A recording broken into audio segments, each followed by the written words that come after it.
Okay hello there welcome back to my YouTube channel. तो आज हम सीखने वाले पोर्ट्स फिगर के ऊपर। हालांकि पिछले वीडियो जब मैंने जो अपलोड किया था उसके अंदर थोड़ा सा एरर आया था। थैंक्स टू साइबर निंजा, उसने मुझे मैसेज करके बताया कि आगे जाके मतलब वीडियो में थोड़ी दिक्कत हो रही है। एक्चुअली वो वीडियो बहुत बड़ा था, 1 घंटे से भी ज़्यादा बड़ा वीडियो था, और जो मैं वीडियो एडिटिंग करता हूँ वो फ़ोन के ऐप मतलब फ़ोन के ऊपर करता हूँ ना।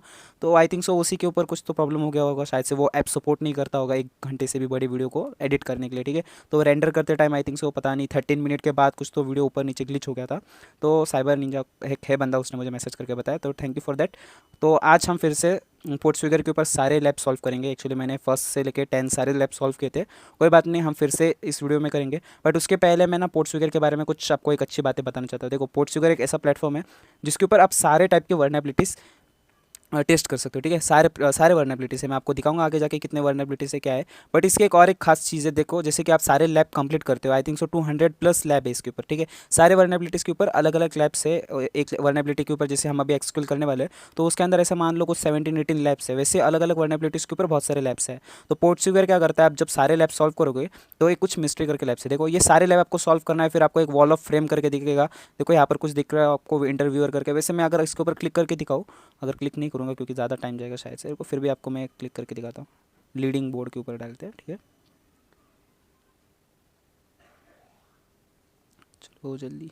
ओके, टाइम लग रहा है, फिर भी मैं आपको बता देता हूँ। अगर ये आप सारे लैब सॉल्व करते हो तो आपका नाम मेंशन मतलब आपका नाम इस लिस्ट में मेंशन हो जाएगा। देखो जैसे कि ये बंदों का नाम मेंशन है, इसने देखो इन लोगों ने सारे 234 लैब के सारे लैब सॉल्व कर चुके हैं और इनको ये सर्टिफिकेशन मिल चुका है एक्सपर्ट। देखो यहाँ पर एक्सपर्ट का ये सर्टिफिकेशन है। और मेरा आप यहाँ पर देख सकते हो, यहाँ पर योर लेवल न्यू बीस करके लिखा। मतलब मैंने अभी तक 50 से भी ज़्यादा कुछ किया नहीं है। हालांकि मैं अभी तुमको सिखा रहा हूँ, तभी मुझे ये पता चला कि उसके ऊपर ऐसी बहुत सारी चीज़ें हैं जो अपन गेन कर सकते हैं। और अपने रिज्यूमे या सीवी में आप बहुत कहीं पे भी आप पोस्टिंग करते हो, अगर आप सोशल मीडिया पे भी कुछ आप अपडेट रखते हो, जैसे लिंक्डइन हो गया, बहुत सारी चीज़ें होती है, ट्विटर हो गया, आप वहाँ पर भी पोस्ट करके आप मेंशन कर सकते हो कि आपने पोर्ट्स फिगर के ऊपर इतने सारे लैब कंप्लीट कर चुके हैं। और जब जॉब मिलते टाइम ना बहुत ईजी हो जाता है, क्योंकि 234 लैब्स अलग अलग वर्नेबिलिटीज़ के ऊपर आप सॉल्व कर रहे हो। ठीक है, डीबीडब्ल्यू जैसा नहीं है, एक्सपर्ट हार्ड लो करके। ठीक है, इतना छोटा सा नहीं है। पोर्ट्स वगैरह एक बहुत सही जगह है, आपको एक सर्टिफिकेशन भी मिलेगा आई थिंक सो। देखो यहाँ पर लिखा हुआ है गेट सर्टिफिकेशन करके। और उसके पहले एक एग्ज़ाम देनी पड़ती है। देखो हाँ, प्रैक्टिकल एग्जाम, प्रैक्टिस एग्जाम होते हैं, बहुत सारी चीज़ें होती है इसके अंदर। इसके लिए गेट स्टार्ट पे जाओ। आप आगे जाके मैं जैसे जैसे आपको टॉपिक सिखाऊंगा, क्योंकि क्या होता है ना, पोर्ट्स फिगर के ऊपर मैं एक अलग सी वेबसाइट मतलब अलग सी सीरीज़ बनाऊंगा, क्योंकि इसके अंदर बहुत सारे लैब्स है। ठीक है, तो हम हर एक लैब को सॉल्व करेंगे। फिलहाल तो एसक्यूएल इंजेक्शन का चल रहा है, तो एसक्यूएल इंजेक्शन को लेकर चलेंगे। ठीक है, देखो मैंने पिछले वीडियो में सारे लैब सॉल्व किए थे, हालांकि वो वीडियो ख़राब हो गई है, कोई बात नहीं, हम फिर से इस वीडियो में सॉल्व करेंगे। ठीक है, तो ये आप देख सकते हो कितने लैब्स है। देखो एसक्यूएल इंजेक्शन के ऊपर आई थिंक सो 17 या 18 लैब्स है। फिर क्रॉस साइट स्क्रिप्टिंग है, ये देखो क्रॉस साइट स्क्रिप्टिंग के ऊपर भी कितने सारे ढेरों सारे प्रैक्टिस लैब है। एक्सपर्ट लेवल पे, प्रैक्टिस लेवल पे, या थोड़ा बहुत छोटा बोल सकते हैं। स्टार्टिंग में क्या था, ये अप्रेंटिस लेवल पे आई थिंक सो। वो ऐसे बहुत सारे लैब है, आप देख सकते हो। फिर ये CSRF करके ऊपर कितने सारे लैब्स है। ये 234 लैब्स जैसे वहाँ पर मेंशन था, तो इतने सारे लैब है। अगर आप सारे लैब सॉल्व करते हो तो मैं इतना तो बोल सकता हूँ, आप अच्छा खासा इंटरमीडिएट लेवल तक आप पहुँच सकते हो। ठीक है, तो अगर आप खुद से करना चाहते हो तो ये वेल एंड गुड है। अगर आप वीडियोज़ के थ्रू कर रहे हो तो मुझे नहीं लगता कि सारे वीडियोज़ यूट्यूब पर मिलेंगे करके, और मुझे ये सारे लैब सॉल्व करने में टाइम लग जाएंगे। बट मैं आपको प्रैक्टिस के लिए बोलूँगा, जैसे अभी मैं एसक्यूएल इंजेक्शन की सीरीज़ चल रही है अपनी, तुम्हारा जैसे हो जाएगा, तुम यहाँ पर आओ, टेस्ट करो, चेक करो तुम्हारी कैपेबिलिटी कैसी होती है। आंसर्स के थ्रू मत जाना। एक बार एक काम करो, अगर आप मेरा वीडियो देख रहे हो तो पहला पूरा वीडियो देख लेना, चाहे तो आप नोट्स निकाल लो, फिर बाय हार्ट करके आप यहाँ पर खुद डाल सकते हो। जैसे मैंने ऑलमोस्ट सारी चीज़ें समझाई है, बाय हार्ट करने की भी ज़रूरत नहीं है, बस आपको दिमाग लगाना है, थोड़ा बहुत टेक्निक्स लगाने हैं, कैसे आएगा आंसर, आंसर कैसे निकालना पड़ेगा। वहाँ पर उन्होंने जैसे एक लैब के अंदर थोड़ा बहुत स्टार्टिंग में डिस्क्रिप्शन होता है इनका। देखो जैसे यहाँ पर इन्होंने कुछ डिस्क्रिप्शन दिया होता है कि लैब को सॉल्व करने के लिए कौन सी चीज़ों की नीड है। ठीक है, तो ये सारी चीज़ें मेंशन की होती है। आप धीरे धीरे सारे लैब सॉल्व करते जाओ। नीचे सॉल्यूशंस भी दिए हुए थे, डायरेक्ट मतलब नोट्स थ्रू सॉल्यूशन या वीडियो थ्रू सॉल्यूशन, ये भी मेंशन है उनका। अगर आपको नहीं समझ रहा है तो आप वो वीडियोस भी देख सकते हो। ठीक है, बट मैं रेफर करूँगा कि आप वीडियोस के थ्रू ना जाओ। आप अगर वीडियोस देख रहे हो तो मैं चाहता हूँ फिर आप वीडियोस देखो पूरा, पहले वीडियो देख लो फिर लैब सॉल्व करने जाना। ऐसे मत करना कि वीडियो देख रहे हो साइड बाय साइड आप सॉल्व भी कर रहे हो, फिर इसमें वो मज़ा नहीं रहता है। ठीक है, फिर आपको क्या सीखने मिलेगा क्या सीखने नहीं मिलेगा फिर वो आप ही को पता होता है। ठीक है, तो मैं बेटर तो यही बोलूँगा, पहले वीडियो देख लो, कौन से भी मेरा वीडियो देखो या कौन से भी वीडियोज़ देख लो, वीडियोज़ देखो, बाद में आके फिर लैब सॉल्व करना। ठीक है, इसके ऊपर एक्स्ट्रा नोट्स भी निकाल लेना। ठीक है, जैसे कि मैंने देखो पिछले वीडियोस में आपको सिखा रहा था, तब मैंने नोट्स निकाल के रखे थे, ठीक है। तो यही नोट्स मैं रेफर करूँगा। इस बार भी मैं सारी चीज़ें पॉइंट टू पॉइंट सिखाऊंगा, ऐसा नहीं कि कौन सी चीज़ें मैं मिस करूँगा, पहले भी सिखाया इसके लिए, ठीक है। तो वीडियो को शुरू करते हैं। और हाँ, मैं और एक चीज़ बताऊँगा, जैसे कि आपने अभी देखा था बहुत सारे लैब थे वहाँ पर, आई थिंक सो कुछ 17 या 18 लैब्स है, ठीक है। तो इन सारे लैब को मैं एक वीडियो में सॉल्व नहीं करने वाला। अभी इस वीडियो में कुछ 4 लैब सॉल्व करूँगा, अगले वीडियो में 3-4 सॉल्व करूँगा, ऐसे करते करते मैं सारे 18 जितने भी लैब्स है सारे सॉल्व करूँगा, ठीक है। एक वीडियो में हो नहीं पाएगा क्योंकि मोबाइल के ऊपर वो वीडियो एडिट नहीं हो पाती है, पिछले वीडियो वो फट गई थी पूरी, तो मैं फिर से वो सीन नहीं करना चाहता, ठीक है। तो इस बार हम थोड़े थोड़े लैब लेंगे, अच्छे से एक्सप्लेन करूँगा, डीप में जाऊँगा, ठीक है। और इस बार लैब बहुत बड़े होने वाले हैं, जैसे कि ब्लाइंड एसक्यूएल में सिखाना आपका बचा था मेरा, मैंने ब्लाइंड एसक्यूएल के ऊपर ज़्यादा सिखाया नहीं आपको। तो blind SQL I think so सिखाने में बहुत ज़्यादा टाइम जाएगा, वो एक बहुत यूज टॉपिक है। और ऑलमोस्ट मतलब रियल लाइफ में जो पेन टेस्टिंग करोगे ना, तो आपको ये एरर बेस और यूनियन बेस जो होते हैं वर्नेबिलिटीज़ बहुत कम दिखाई देंगे, बट जो ब्लाइंड बेस एसक्यूएल इंजेक्शन के वर्नेबिलिटीज़ होते हैं बहुत ज़्यादा क्वांटिटी पे होते हैं। और वो एक रियल लाइफ एग्जांपल होता है, जब मैं आपको ब्लाइंड एसक्यूएल वर्नेबिलिटीज़ समझाऊंगा तब आपको समझ में आएगा कि वो थोड़ा बहुत डिफिकल्ट होता है, बट अगर आप समझोगे तो वो भी एक ईजी पार्ट है, ठीक है। तो स्टार्ट करते हैं अपने पहले लैब के थ्रू। तो अपना पहला लैब में क्या दिखा हुआ है, this is a lab contain the SQL injection vulnerabilities in the product category, ठीक है। ये प्रोडक्ट कैटेगरी हो गया, मतलब इन्होंने की फैक्टर दिया हुआ है, ये पढ़ते जाना, ठीक है। प्रोडक्ट कैटेगरी फिल्टर करना है हमें। when the user selects a category the application carry out the query like the following, ठीक है। मतलब जब हम कैटेगरी में जाएंगे, जैसे कि इधर गिफ्ट कैटेगरी के ऊपर उस पर्सन ने विजिट किया है, तो ये अपनी क्वेरी कुछ ऐसी दिखेंगी फिर जो बैकग्राउंड में रन होती है एसक्यूएल की, ठीक है। फिर उन्होंने क्या बोला है, to solve the lab perform the SQL injection attack that cause the application to display the details of all the products in any category both release and unrelease, okay. तो अभी उन्होंने ऐसा कहा है कि एक अपने को एक वेबसाइट देंगे, उसके अंदर कुछ रिलीज प्रोडक्ट्स भी है और अनरिलीज प्रोडक्ट्स भी है, बट तुमको जब दिखने मतलब जब स्टार्टिंग में तुम ओपन करेंगे वेबसाइट, तो तुमको सिर्फ रिलीज प्रोडक्ट ही दिखेंगे, अनरिलीज प्रोडक्ट दिखेंगे नहीं। तो उन्होंने ये देखो यहाँ पर रिलीज इज इक्वल टू 1 लिखा हुआ है, रिलीज इज इक्वल टू 1 मतलब 1 ऑलवेज स्टैंड फॉर ट्रू, देखो यहाँ पर मैंने लिखा हुआ है 1 ऑलवेज स्टैंड फॉर ट्रू, ठीक है, और 0 स्टैंड फॉर फॉल, ठीक है। हाँ, तो हमको ये स्टेटमेंट है ना, इसको फॉल्स में चेंज करना है, जिससे कि अनरिलीज प्रोडक्ट्स भी रिलीज हो जाए, ठीक है, जो हमें दिखे। मतलब अगर आपको नहीं समझ रहा है तो मैं लैब को चालू करके आपको दिखा दूंगा, ठीक है। और जब भी आप कुछ ऐसा सीख रहे हो तो मैं रेफर करूंगा, जैसे कि न्यू टैब में ओपन करा करो, उसी टैब पे कुछ क्या मत करो, जैसे कि आपको अगर फिर से बैक आना है, जैसे मुझे फिर से ये डिस्क्रिप्शन पढ़ना है, तो मुझे बैक आने के लिए फिर से वो फिर जो अपना सॉल्व कर रहे लैब उसको फिर कट करना पड़ता है, ठीक है। ये छोटी छोटी चीज़ें जो ध्यान देनी चाहिए, मतलब आगे अभी सीख रहे इसलिए भी ठीक है, बट आगे जाके जब आप पेन टेस्टिंग करोगे या बग बाउंटी करोगे तब ये बहुत चीज़ें काम की आती है, ठीक है। जैसे कि देखो अभी यहाँ पर कुछ रिलीज प्रोडक्ट है हमें दिखा रहा है, ठीक है, जहाँ का जैसे 4 12 प्रोडक्ट्स है, ठीक है। और यहाँ पर उसके अलग अलग कैटेगरी, जैसे ऑल पे क्लिक किया तो ये पूरे ऑल दिखा रहे हैं, ठीक है। जैसे कि देखो यहाँ पर सारे हैं ऑल में, अगर मैं किसी कैटेगरी में जाऊँ जैसे कि गिफ्ट पैट या लाइफस्टाइल में चलते हैं, ठीक है। देखो लाइफस्टाइल में आई थिंक सो 3 ही है, तो यहाँ पर रिलीज़ मतलब लाइफस्टाइल कैटेगरी में सिर्फ 3 ही प्रोडक्ट रिलीज़ है। तो हमको कुछ ऐसे कमांड चलानी, ऐसी क्वेरी चलानी जिससे सारे प्रोडक्ट रिलीज़ हो। तो उसके लिए क्या करेंगे, जैसे कि मैंने आपको पहले सिखाया था, एक पोस्ट और एक गेट मेथड होता है एसक्यूएल इंजेक्शन का, और आप यहाँ पर देख रहे हो तो आपको प्रोडक्ट कैटेगरी और फिल्टर मतलब फिल्टर लगा हुआ दिख रहा है, देखो कैटेगरी में लाइफस्टाइल करके। तो हम बस अपना पेलोड यहीं पे इंजेक्ट करेंगे। अगर आपको याद होगा अपना पेलोड खास मतलब फर्स्ट स्टेप क्या होते हैं अपने पेलोड के, ठीक है। तो सिंगल कोट से हम चेक करते हैं कि वेबसाइट वर्नेबल है या नहीं, ठीक है। अगर मैं देखो सिंगल कोट लगाया, अभी एंटर कर रहा हूँ मैं, तो शायद देखो एरर आ गया, तो ये इंटरनल एरर आ गया। तो इससे हमें समझ में आता है कि अपनी वेबसाइट एरर मतलब एसक्यूएल से वर्नेबल है, ठीक है। अगर मैं चाहता हूँ कि ये मेरा जो पेलोड है वो रन हो, मैंने जैसे आपको बताया था हाइफन हाइफन लगाते जिससे पीछे का सारा कमेंट हो जाता है, ठीक है। अब मैं एंटर करता हूँ, देखो अब मेरा जो कमांड है वो रन हो गया, ठीक है।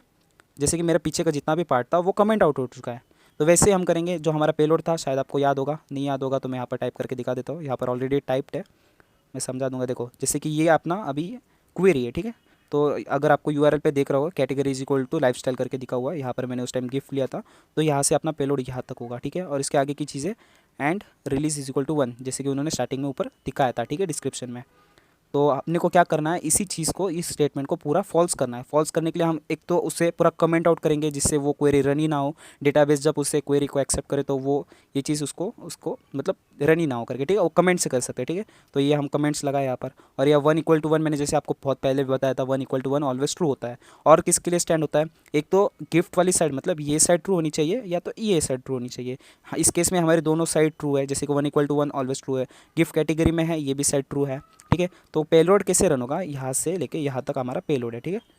तो हाइफन और 1 = 1 hyphen hyphen sorry single quote था स्टार्टिंग वाला। तो मैं अगर इस पेलोड को अपने कॉपी करूँ और मैं यहाँ पर इंजेक्ट कर दूँ तो देख लेना क्या होता है, ठीक है। अब मैं एंटर कर देता हूँ, देखो अभी यहाँ पर देखना अपना लैब सॉल्व हो चुका है। और अभी जहाँ पर पहले 3 सिर्फ रिलीज प्रोडक्ट दिखा रहे थे, अभी देखो कितने सारे रिलीज प्रोडक्ट आ चुके हैं। ठीक है, तो ऐसे समझ के पहला लैब तो अपना सॉल्व हो चुका है। ऐसी चीज़ों को समझो और सॉल्व करो। ठीक है, रट्टा मत मारो या करने के लिए कर रहे हो ऐसा भी मत करना। ठीक है, चीज़ों को समझो। इजी थी क्या, ज़्यादा से ज़्यादा हमने क्या किया, जैसे कि देखो हमने सिंगल कोड स्टार्टिंग में लगाया चेक करने के लिए कि वेबसाइट वर्नेबल है या नहीं। देखो समटाइम क्या होता है ना, रियल वेबसाइट पे आप जब ऐसे सिंगल कोड डालते हो ना, तो वो कुछ आउटपुट शो ही नहीं करता, वेबसाइट को वैसे ही रखता है। तो फिर उससे मतलब मान ही लेते कि अब वेबसाइट वर्नेबल है ही नहीं करके। सिंगल कोड दिया इसने, एक मुझे एरर दिया, मतलब वेबसाइट उससे वर्नेबल है, क्योंकि उसने वो आउटपुट उससे समझा नहीं, डेटाबेस को आउटपुट समझा नहीं, इसलिए उसने एरर थ्रो किया। और ये स्टेटमेंट तो आपको पता होगी अगर आप मेरे पिछले वीडियोस को देखते हुए आ रहे हो। ठीक है, और 1 = 1, हाइफन हाइफन तो अपना कमेंट होता है, और सिंगल हाइफन ये लास्ट वाला जो होता है वो ऑल के लिए होता है, मतलब हाइफन मतलब कमेंट ऑल करके। ठीक है, ऐसा सीन होता है। अगर मैं ये फिर पेलोड को डाल दूंगा तो देखो सारे अनरिलीज प्रोडक्ट भी रिलीज हो चुके हैं। ठीक है, तो अपना लैब ऐसे सॉल्व हो चुका है। ठीक है, चलो अब नेक्स्ट लैब की तरफ चलते हैं। और मुझे अभी थोड़ा वीडियो डालने में टाइम लगेगा, हालांकि मैंने अभी एसक्यूएल इंजेक्शन की सीरीज़ में थोड़ा टाइम लगा, क्योंकि सीन क्या हो गया, मेरा कॉलेज चालू हो चुका है। तो मेरा कॉलेज होता है सुबह 10 से लेके अभी 5 बजे तक था। तो मैं अभी जस्ट कॉलेज से आया भागते भागते, और सोचा कि आपको पहले वीडियो बना देते हैं। ठीक है, तो देखो अभी चार्जिंग भी नहीं, अभी चार्जिंग पहले लगानी पड़ेगी मुझे। ठीक है, 2 मिनट में आता हूँ मैं चार। ठीक है, तो अपना पहला लैब सॉल्व हो चुका है, तो सेकेंड लैब की तरफ चलते हैं। ठीक है, तो मैं यहाँ से सेकेंड लैब चालू कर देता हूँ। अभी सेकेंड लैब में देखो क्या दिखा हुआ है। हमें पहले क्या करना है, यहाँ पढ़ो, injection vulnerability solve to login by passing. ठीक है, अभी इस बार हमें लॉगिन करना है। This lab contain SQL injection vulnerability in the login function to solve the lab perform the SQL injection attack that logs in to the application as the administrator user. ठीक है, तो हमें इस वेबसाइट में इस बार as मतलब जब हम लॉगिन करेंगे तो हमें एज अ एडमिनिस्ट्रेटर लॉगिन करना है। ठीक है, तो उसके लिए पहले हमें एडमिनिस्ट्रेटर का पासवर्ड ढूंढना पड़ेगा, या शायद देखते हैं। उसने कहा है कि जो लॉगिन पेज है फंक्शन है वहीं पे वर्नेबिलिटी से, तो हमें शायद फिर पासवर्ड निकालने की ज़रूरत ना पड़े अगर लॉगिन पेज में कुछ वर्नेबिलिटी होगी तो। ओके, तो पेज लोड हो चुका है, चलो जल्दी से फिर लैब भी सॉल्व कर देते हैं। तो जैसे उन्होंने कहा था हमें लॉगिन पेज पे जाके वर्नेबिलिटी मतलब लॉगिन फंक्शन में कुछ प्रॉब्लम है, तो हम डायरेक्ट माई अकाउंट में जाके लॉगिन ट्राई करते हैं। ठीक है, तो अभी यूज़र नेम में उन्होंने जैसे कि कहा था कि हमें as a administrator user login करना पड़ेगा, तो फिर यहाँ पर मैं एडमिनिस्ट्रेटर डाल देता हूँ। और जैसे कि अपना जो हम पहले पेलोड यूज़ करते थे उस पेलोड को इंजेक्ट करके देखते हैं कि अगर उस पेलोड से मतलब हो रहा है या नहीं। अगर आपको नहीं पता होगा तो मैंने पेलोड देखो यही अपना बेसिक पेलोड है जो स्टार्टिंग में सब लोग ट्राई करते हैं। ठीक है, बेसिक पेलोड है, तो हम यही बेसिक पेलोड को यहीं पे इंजेक्ट करके देखेंगे कि लेफ़्ट सॉल्व होता है या नहीं। लेफ़्ट सॉल्व होने की बात नहीं है, बट वो वर्नेबल है या नहीं वो चेक करने के लिए। ठीक है, तो मैं बस यहीं पे हाइफन मतलब सॉरी सिंगल कोट और 1 = 1 हाइफन हाइफन। ठीक है, और पासवर्ड में मैं कुछ नहीं डाल रहा हूँ, क्योंकि देखो अभी जैसे मान लो मैं अभी यहाँ पर नोटपैड पे चलता हूँ, यहाँ पर मैंने एडमिनिस्ट्रेटर डाला, उसके बाद पासवर्ड भी तो डालना पड़ेगा ना। तो यहाँ पर ये स्टेटमेंट क्या करती है देखो, और स्टेटमेंट क्या कैसे वर्क करेगा फिर, या तो ये साइड राइट चाहिए या तो फिर ये, तो दोनों में से एक साइड तो ट्रू है ही, क्योंकि एडमिनिस्ट्रेटर जैसे कि उन्होंने कहा ही है हमें कि एडमिनिस्ट्रेटर लॉगिन करना है, तो ये साइड भी ट्रू हो गई। बट उसी के साथ साथ 1 = 1 ये भी साइड ट्रू है, तो दोनों साइड ट्रू है। इसके जगह तुम एंड भी लगा सकते हो, मैं एंड लगा के भी दिखाऊंगा एंड कैसे काम करता है। देखो मैं इसको कॉपी करता हूँ, ठीक है, और थोड़ा दूर पेस्ट करता हूँ जिससे आपको समझ में आए। ठीक है, अभी मैं इसके जगह एंड लगाऊंगा। ठीक है, ए एंड डी एंड। ठीक है, ऐसे भी तुम डाल सकते हो। एंड का काम कैसे होता है, एंड मतलब दोनों साइड ट्रू होनी चाहिए। इस केस में हमारे दोनों साइड ट्रू है, और स्टेटमेंट भी चल जाएगा एंड स्टेटमेंट भी चल जाएगा। ठीक है, पहले हम और से ट्राई करते हैं फिर एंड चला के देखेंगे। ठीक है, तो मैं अभी लॉगिन कर रहा हूँ, पासवर्ड मांगेगा, सॉरी पासवर्ड कुछ भी रैंडम डाल दो, कुछ भी वैल्यूज डाल दो और लॉगिन करो। डोंट सेव करते। ठीक है, देखो मैं लॉगिन हो चुका हूँ, your user name as a administrator, और लैब भी सॉल्व हो चुका है। ठीक है, तो मैं फिर से यहाँ से लॉग आउट करता हूँ, और फिर से यहाँ पर माई अकाउंट में जाके इस बार हम एंड कमांड डालेंगे। ठीक है, यहाँ पर मैंने और पहले लिया था, अभी इसको मैं एंड कर देता हूँ। ठीक है, AND एंड। देखो अभी एंटर कर देते हैं और पासवर्ड कुछ तो डाल देते हैं, और फिर से मैं लॉगिन करता हूँ। Don't save. देखो फिर से लैब सॉल्व हो चुका, your user name is administrator. ठीक है, आपको यह भी कंसेप्ट समझा होगा, और मतलब कौन सी भी एक साइड ट्रू होनी चाहिए। यहाँ पर 1 = 1 ये भी ट्रू है, एडमिनिस्ट्रेटर से लॉगिन कर रहे ये भी ट्रू है, तो फिर एंड में भी वही होता है, एंड में तो दोनों साइड ट्रू चाहिए, तो दोनों साइड ट्रू है ये यहाँ पर एक्चुअली। तो ठीक है, तो ये चीज़ें ऐसी वर्क करती है। ठीक है, अभी थर्ड लैब की तरफ चलते हैं।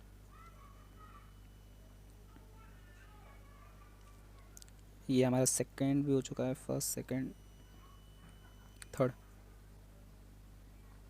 ठीक है, तो अभी थर्ड लैब में पढ़ते, थर्ड लैब में क्या है।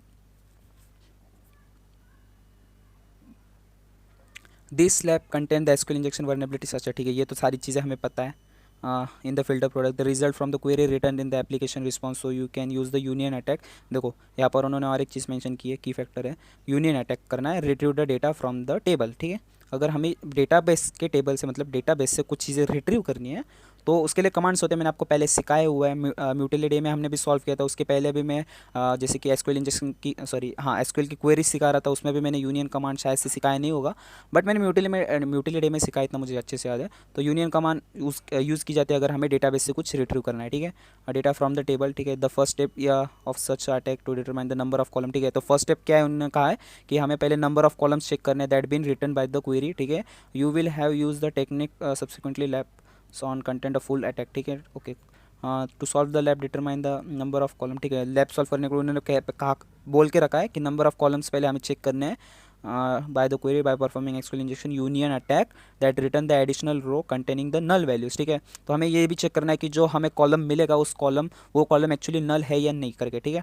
नल एक वैल्यू असाइन की जाती है, अगर मान लो मैंने कॉलम बनाया है डेटाबेस में, फिलहाल के लिए मैं उस कॉलम में कुछ नहीं डाल रहा हूँ, वो एक जस्ट मैंने कॉलम बना के रखा है, बट उसके साइड में जितने भी कॉलम है उसके अंदर कुछ वैल्यूज है, तो वो कॉलम को मैं एज अ नल डिफाइन करना पड़ेगा। जब होता है एक इंसर्ट कमांड डालना पड़ता है, जब हमें डेटाबेस में कुछ कंटेंट डालना होता है ना, जैसे रोज़ के एट्रीब्यूट्स डालने होते हैं ना, तो एक इंसर्ट कमांड डालते ना, तो हमें एक कॉलम को नल हैज़ अ डिफाइन करना पड़ता है, नहीं तो उसके अंदर फिर वो एरर देता है कि इस मतलब इसके अंदर तुम कुछ नहीं डाल रहे, तो वो एरर थ्रो करता है, तो एक नल करके हम डालना पड़ता है। ठीक है, होप सो समझा होगा मैं क्या बोल रहा हूँ। तो ये नेक्स्ट पेज पे पता नहीं ये लोड होने में टाइम ले रहा है। ओके, लोड हो गया।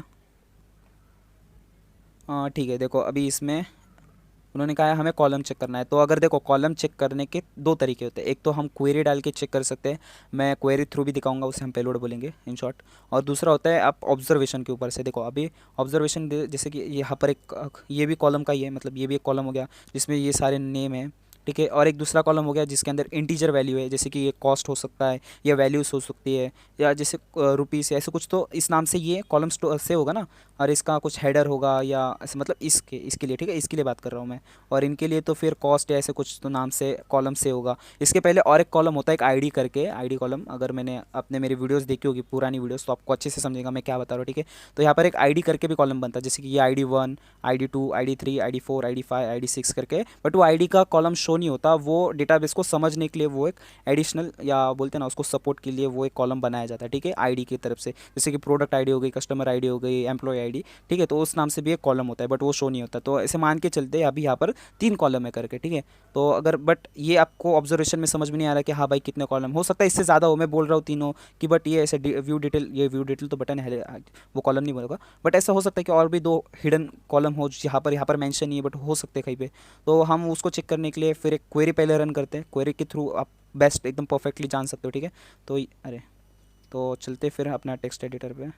देखो अभी ये तो होगा यूआरएल में। ठीक है, तो हमारा पेलोड कैसे जनरेट होगा, देखो यहाँ पर पेलोड दिया हुआ है, ऑर्डर बाय 1 से स्टार्ट करना है और कहाँ तक हमें चेक करना है वहाँ पर, जैसे कि देखो मैं फर्स्ट कॉलम चेक कर रहा हूँ कि डेटाबेस में एक कॉलम है क्या, मैंने जैसे कहा मतलब डेटाबेस में बहुत सारे सॉरी टेबल के अंदर बहुत सारे कॉलम्स होते हैं, एक टेबल के अंदर, अपने वीडियोस में देखा होगा, टेबल के अंदर बहुत सारे कॉलम्स होते हैं अलग अलग नाम से। ठीक है, तो वैसा ही अगर एक कॉलम है तो ये वैल्यू ट्रू देगा, मतलब ये वेबसाइट रिस्पांस दे देंगी, अगर 2 कॉलम होगा तब भी रिस्पांस देगी, जब तक वो रिस्पांस देगी, मतलब कॉलम जब तक होगे तब तक वो रिस्पांस देगी, जब कॉलम नहीं होगे, जैसे कि मान लो एक टेबल में सिर्फ 3 ही कॉलम है या 4 कॉलम है और मैं 5-6 के लिए ट्राई कर रहा हूँ, तो फिर वो एरर थ्रू करेंगी। ठीक है, मैं आपको दिखाता हूँ फिर उसके लिए क्वेरी क्या होती है, फिर से सिंगल कोट्स ऑर्डर बाय 1 करके। ठीक है, ये अपना पेलोड है। ठीक है, तो इसी को हमको इंजेक्ट करना है, हम 1 से स्टार्ट कर रहे हैं क्योंकि हमें पहला कॉलम है या नहीं चेक करना है। ठीक है, तो उसके लिए उन्होंने पहले कहा था प्रोडक्ट कैटेगरी कौन से भी चल जाते हैं। ठीक है, मैं पैट के ऊपर जाता हूँ और यहाँ पर अभी यूआरएल के ऊपर ध्यान देना, देखो category is equal to pets करके आ रहा है, यहाँ पर मैं सिंगल कोट ऑर्डर बाय 1 से स्टार्ट करते हैं, 1 कॉलम मतलब एक कॉलम है क्या नहीं टेबल के अंदर, अगर ये वैल्यू ठीक है ट्रू देता है, देखो इसने रिस्पॉन्स दे दिया वेबसाइट में, मतलब कॉलम में सॉरी टेबल में एक कॉलम है करके। अभी मैं 1 की जगह 2 करता हूँ, फिर से एंटर, देखो अभी फिर से इसने रिस्पॉन्स दिया, मतलब 2 कॉलम प्रेजेंट है टेबल के अंदर। अब मैं इसको 3 करता हूँ, देखो 3 भी रिस्पॉन्स दे दिया इसने, मतलब 3 कॉलम है टेबल के अंदर। अभी 4 के लिए ट्राई करते हैं, देखो अब एरर आया, मतलब 4 कॉलम नहीं है, 3 ही कॉलम है टेबल में। ठीक है, जैसे मैंने आपको पहले कहा था, एक ऑब्जर्वेशन के ऊपर होता है और एक क्वेरी के थ्रू आप चेक कर सकते हैं। देखो ये क्वेरी अगर वहाँ पर आपको यूआरएल में दिख नहीं रहोगी तो मैंने ये पेलोड इंजेक्ट किया था, ठीक है, single quote order by 3 hyphen hyphen hyphen, ठीक है। तो ये हो गया, हमें पता चल गया अब 3 कॉलम है इसमें। अब हमें चेक करना है कि इनकी वैल्यूज़ नल है या नहीं, ठीक है। तो चलते फिर चेक करने के लिए। अगर हमें नल चेक करना है तो फिर यूनियन, उन्होंने जैसे कहा था यूनियन ऑपरेशन का यूज़ करो। पहले मैं यहाँ पर डाल के दिखाऊंगा, नहीं तो वहाँ पर आंसर भी है तो आप ज़्यादा इजीली समझ जाओगे। तो देखो मैं यहाँ पर पहले पेलोड डाल के दिखाता हूँ। यूनियन चलाना है ना हमें, यूनियन सिलेक्ट, ठीक है। सिलेक्ट का करना है हमें, नल वैल्यू चेक करना है, नल नल, क्या ये 3 कॉलम नल है या नहीं, ठीक है। तो एंटर करके देखते हैं। देखो एरर आया, मतलब ये 3 कॉलम नल नहीं है, या तो हो सकता है इनमें से कौन से, अब जैसे कि वहाँ पर वैल्यूज़ दिख रही थी हमें, तो ये तीनों कॉलम तो नल हो गए नहीं, ऐसा होगा, ठीक है। तो इस पेलोड को और कैसे हम कर सकते हैं, फिर एक काम करते हैं, यहाँ पर हम कुछ वैल्यू डाल के देखते हैं। सॉरी, एरर इसलिए आया क्योंकि वहाँ पर सिंगल कोड, ये फुल स्टॉप लग गया था, हमें कॉमा लगाना है। अब एंटर करके देखते हैं। ओके देखो नल नल मतलब तीनों है नल, ठीक है। देखो शायद आपको दिख रहा होगा, एक मैं दिखा पा रहा हूँ या नहीं आपको, ये जूम हो रहा है, रुको नीचे जाकर दिखाता हूँ। देखो ये लास्ट वाला नल है, ठीक है, एक नल वैल्यू है मिले हमको, देखो ये आपको दिख रहा होगा शायद से। इसके नीचे वाली देखो एक लाइन दिख रही है हल्की सी, जो नल है, ठीक है। मतलब एक नल वैल्यू हिडन रो हमें मिल गया, और उन्होंने वैसे ही कहा था एक आपको हिडन रो फाइंड करना है। मैं अगर आपको दिखा दूँ, यहाँ पर देखो एडिशनल रो करके कंटेनिंग नल वैल्यू, ठीक है, पढ़ा यहाँ पर अपने एडिशनल रो कंटेनिंग नल वैल्यू। इसको हम कॉलम बोलते हैं और फ्लैट को रो बोलते हैं, ठीक है। तो हमें एक ऐसा रो मिल गया है जिसकी तीनों वैल्यू नल से, ठीक है। तो ये लैब हमारा सॉल्व हो चुका है, होप सो ये भी समझ गए हो गया आप। अरे ज़्यादा छोटा हो गया, ठीक है। चलो फिर चलते हैं नेक्स्ट लैब की तरफ। अगर मैं इसके ऊपर आपको दिखा दूँ टेक्स्ट एडिटर के ऊपर, देखो मैंने यहाँ पर भी सेम कमांड डाल के रखी है, यूनियन सिलेक्ट फर्स्ट कॉलम नल, सेकंड कॉलम नल, थर्ड कॉलम नल, फिर हाइफन हाइफन हाइफन।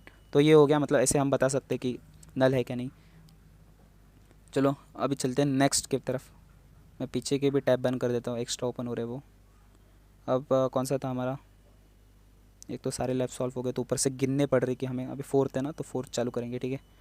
तो इसके अंदर हमें क्या करना है, ये भी यूनियन बेस अटैक है, पर फाइंड क्या करना है हम, कॉलम कंटेनिंग टेक्स्ट, ओके। तो इसमें थोड़ा ज़्यादा मज़ा आएगा, मैं ये भी सिखा देता हूँ आपको। In this lab content the SQL injection vulnerabilities in the product category filter, ये तो सारी वही चीज़ है, बट हमें इसमें न्यू क्या करना है। देखो the lab will provide a random value that you need to make appear, okay, with the query result to solve the lab perform the SQL injection query union attack that returns an additional row content the value provide. This technique help you determine which columns are compatible with string data, ठीक है। मैं आपको एक सीधा सीधा समझा देता हूँ, यहाँ पर इतना थ्योरी के ऊपर ध्यान मत दो। उन्होंने कहा है कि वो एक टेक्स्ट देंगे, जैसे कुछ एक टेक्स्ट देंगे, हमें सिर्फ वो टेक्स्ट प्रिंट करके दिखाना है, क्वेरी में डाल के। प्रिंट कैसे करना है, अभी जैसे कि देखो जो कॉलम स्ट्रिंग बेस हो गए वो स्ट्रिंग को प्रिंट करेंगे, बट जो कॉलम इंटीजर बेस हो गए, जैसे कि वो जहाँ पर अभी देखा था हमने, वहाँ पर ऐसे डॉलर्स में कुछ वैल्यूज़ थी, तो वो इंटीजर बेस हो गया, ठीक है। और जो साइड में थे जिसमें लिखा था कुछ, तो वो स्ट्रिंग बेस हो गए। तो स्ट्रिंग बेस हो गए तो वो जो टेक्स्ट हमें देंगे उससे हम वो प्रिंट कर सकते हैं। बट अगर वो इंटीजर बेस रहेगा तो वो स्ट्रिंग उससे आउटपुट मतलब रिजल्ट में नहीं आएंगी, क्योंकि इंटीजर में स्ट्रिंग खाई डालोगे आप, ठीक है। तो ये एक होता है। सॉरी मैंने यहाँ पर ही लैब एक्सेस कर लिया, कोई बात नहीं, बट होप सो अभी मैं जितना समझा रहा था आप समझ गए होगे। देखो यहाँ पर जैसे कि देखो ये इंटीजर वैल्यू वाला कॉलम हो गया ना, क्योंकि इसके अंदर सारे नंबर हैं, कुछ स्ट्रिंग दिख रही है आपको नहीं है, ठीक है। ये स्पेशल कैरेक्टर बोलते हैं इसको, ठीक है, सिंबल्स, वो स्ट्रिंग में नहीं आता, ठीक है। तो ये देख लो यहाँ पर, ये तो इसमें तो पूरे स्ट्रिंग कंटेंट कर रही है, तो ये स्ट्रिंग बेस कॉलम है ना, ये कॉलम मतलब स्ट्रिंग के ऊपर डिपेंड है, ठीक है। तो हमको अगर समझ में नहीं आ रहा है, तो अगर हमको कुछ ऐसे क्वेरी बेस चेक करना है, यहाँ पर उन्होंने कहा था एक वैल्यू देखे, देखो यहाँ पर उन्होंने एक वैल्यू दी है, make a database retrieve the string. तो हमको इस वैल्यू को अपने क्वेरी में डाल के प्रिंट करके दिखाना है, ठीक है। जैसे यहाँ पर देखो प्रिंट होके आ रहा था हमारे जो कमांड्स, वैसे हमको इस वैल्यू को प्रिंट करके दिखाना है। होप्सो अभी तो मैं दिखा देता हूँ आपको कैसे कैसे करना है, आपको नहीं समझा होगा, मैं करके दिखा देता हूँ आपको। जैसे कि देखो मैंने प्रोडक्ट कैटेगरी फिल्टर लगा दिया है, यहाँ पर लाइफस्टाइल करके प्रिंट आया है, वैसे हमको इस चीज़ को यहाँ पर प्रिंट करवाना है। तो हम क्वेरी कैसे रन करेंगे, देखो हमारा नॉर्मल यूनियन की क्वेरी हमने जो पहले अभी डाली थी वो कैसी थी, single quote union SCLECT select, आगे क्या था, जैसे पहले हमें नल वैल्यूज़ तो हमें पता चल गए थे कि इसके अंदर से एक रो था जो सारे 3 वैल्यूज़ को, तीनों कॉलम को नल नल था।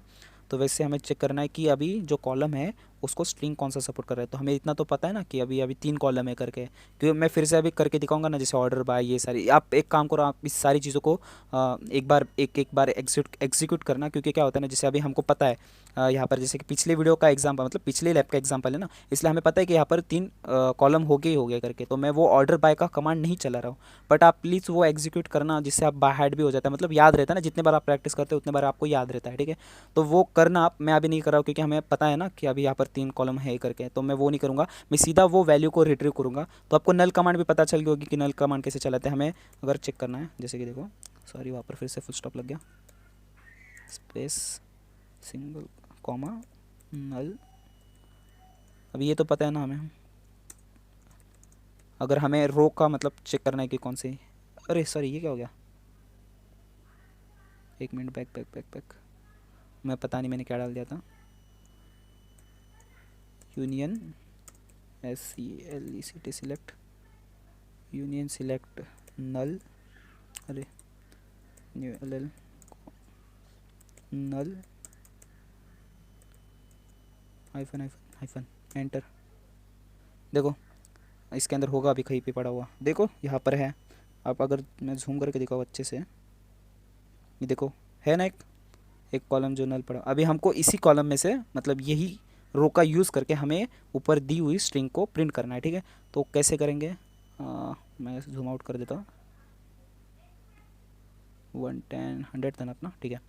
चलो अभी क्या करेंगे, सिर्फ नल को कट करेंगे और 1 बाय 1 हम इसके अंदर स्ट्रिंग डालेंगे। स्ट्रिंग डालने का एक सिंपल वे होता है, सिंगल कोट लगाओ, उसके अंदर आप ए, मतलब फर्स्ट कॉलम के लिए मैं ए डाल रहा हूँ, सेकंड कॉलम को मैं बी डालूंगा।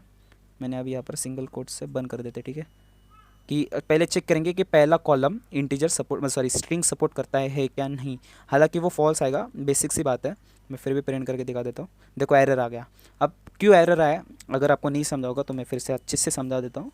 देखो जो मैंने जैसे एक पीछे करके दिखाता हूँ, यहाँ पर मैंने बेसिक ऑब्जर्वेशन के ऊपर से बोला था, यहाँ पर आईडी का कॉलम होता है, पहला आईडी का कॉलम होता है। आईडी मतलब नंबर आएगा, नंबर स्ट्रिंग सपोर्ट करता है क्या, नहीं करता। तो फर्स्ट कॉलम अपना इंटीजर बेस होगा क्या, सॉरी स्ट्रिंग बेस होगा क्या, नहीं ना, वो इंटीजर बेस है, तो वो स्ट्रिंग को सपोर्ट नहीं करेगा।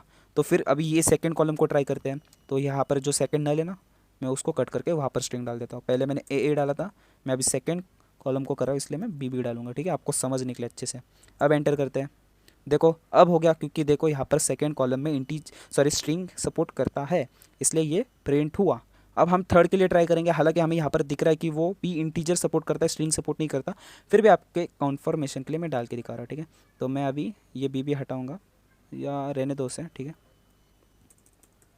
अभी यहाँ पर मैं सी करता हूँ, ठीक है, थर्ड कॉलम के लिए, आपको समझने के लिए अच्छे से।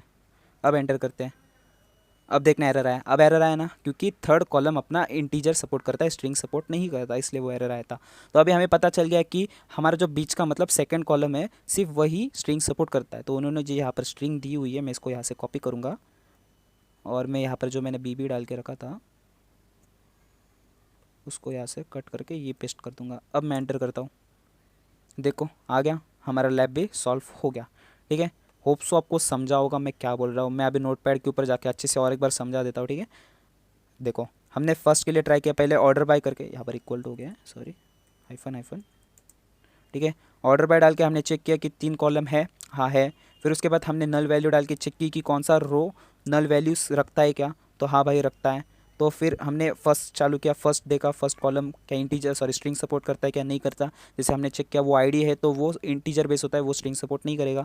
फिर हमने सेकंड के लिए ट्राई किया, देखो यहाँ पर मैंने सेकंड केस में डाला सेकंड कॉलम में, तो इसने स्ट्रिंग सपोर्ट किया, ठीक है, क्योंकि यहाँ पर की देख रहे हो आप स्ट्रिंग सपोर्ट किया। फिर मैंने थर्ड के लिए ट्राई करके देखा, तो थर्ड में देखो नॉट स्ट्रिंग, क्योंकि यहाँ पर वैल्यूज से वैल्यूज़ जो है वो इंटीजर में है, ठीक है, तो वो भी क्यों। और जैसे देखो यहाँ पर एक रो था जो इसमें नल वैल्यूज थे, उसमें देखो यहाँ पर ये प्रिंट होके आया है, ठीक है। तो ऐसे ये लैब है, मतलब हमने अभी 4 लैब सॉल्व करके दिखाए। हालांकि ये वीडियो भी बड़ी बन चुकी है, कुछ 35-40 मिनट्स की वीडियो बन चुकी है, तो इतनी बड़ी वीडियो भी अच्छी बात नहीं। अगर आपको इस वीडियो से कुछ सीखा हो तो अच्छी बात है, नहीं सीखा हो तो आगे आने वाली वीडियोस में मैं बबसूट का यूज़ करूँगा, क्योंकि मैं चाहता हूँ कि आपको बबसूट भी आता हो पहले से तो बहुत अच्छी बात है, बट नहीं आता है उनके लिए मैं बबसूट ट्राई करके दिखाऊंगा। क्योंकि जब हम ब्लाइंड स्क्वेयर या ऐसे आगे आने वाले जितने भी लैब सॉल्व करेंगे उसमें कहीं ना कहीं बबसूट का यूज़ होगा, तो आप तब बहुत ज़्यादा कन्फ्यूज़ हो जाओगे कि बबसूट यूज़ क्या कर रहा हूँ मैं करके।